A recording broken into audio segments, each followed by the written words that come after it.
Surge of drug-facilitated crimes as a result of the use of narcotics and other illegal substances, a facilitator, Mary Jane Chinwe-Ejiofor, has engaged with the chairman of LERE local government, Honorable Sulaiman Bamidele Yusuf, and other stakeholders within the local government on the need to fight this menace of drug addiction, cybercrimes, domestic violence, and child abuse.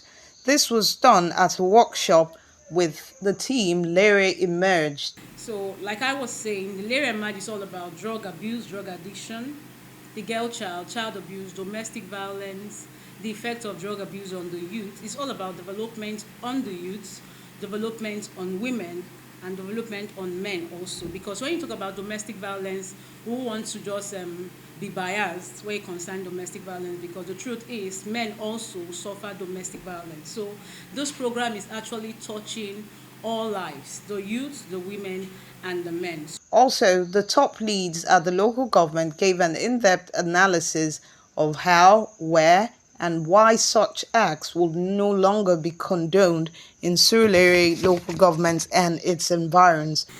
It is very difficult for you to say you want to abuse it. For you to abuse a child, it's a crime in the law in Lagos State now. And those days that you see people that they can start beating or even their house help.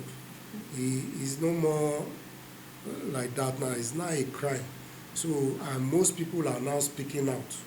Before you know it, you see it on social media, and the state government will make sure that that person is punished for doing that. This is also in line with the Lagos State government's agenda on the need to eradicate the use of illegal drugs in the society. In Lagos, Jennifer Wilson reporting for Newsbuster TV.